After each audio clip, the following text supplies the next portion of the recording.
Souvenir uit Moskou. 4 Russische hechtingen voor Sjenky Knecht. Maar hij riet wol in Dordrecht. En komt dan in actie op sneun in de finale van de 1000 meter. Maar de Jerms gaan te gauw op de loft in. Sjenky Knecht verskiet hier een gouden medaille. Terug te betiet te juichen. En de winst gaat naar Canada en Sjenky verliest op 200ste zijn eerste gouden wereldbekermedaille.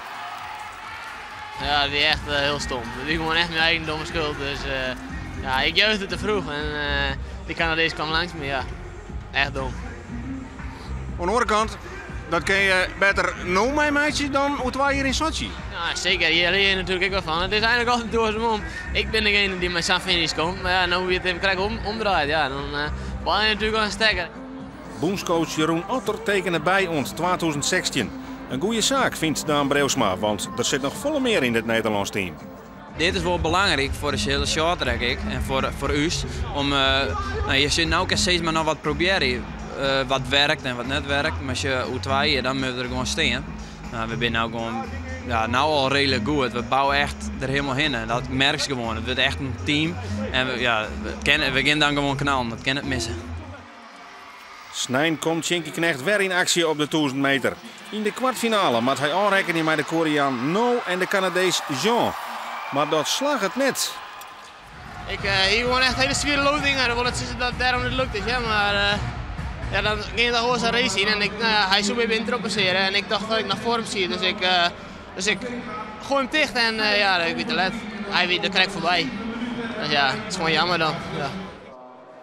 No en Jean winnen in de finale goed voor goud en zilver. Sjenky dus disqualificeren. Er is nog wel wat werk aan de winkel. Geen Nederlanders in de individuele finales op Snijn. Maar wel als team. Bij de relay, de aanlossing, staat het Nederlands team in de finale met Olympisch kampioen Canada, wereldkampioen Korea en Rusland. En als regerend Europees kampioen kan Nederland met Niels Kerstholt, Freek van der Wart en de Friezen Daan Breusma en Sjenky Knecht nou echt zenwetse internationaal stenen. De tactiek is om zo lang mogelijk in de slipstream mee te gaan met de grutten. En dat slag het heel goed. De kunst is om in de slotfase te slaan. En dan komt het aan op slotrieder Sjenky Knecht. Hij maakt de Koreaanse topper Kwak dan wel voorbij. En dan blijkt hoe goed Sjenky al is, want op de finish passeert hij de Koreaan. En pakt het goud voor Nederland op een relay.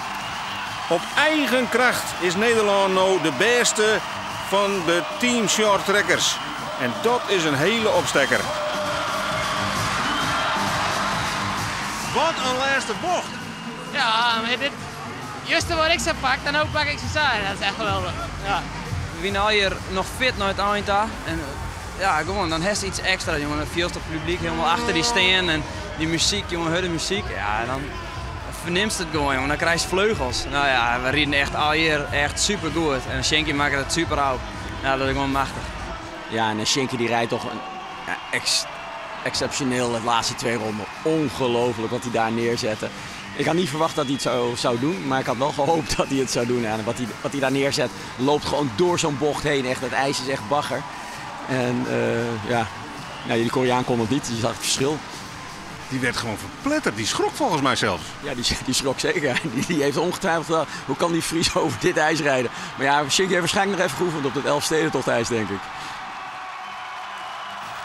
Een fantastisch resultaat voor het Nederlands team. Na 2 Europese titels nou direct de wereldbeker winnen op het mat van de relay.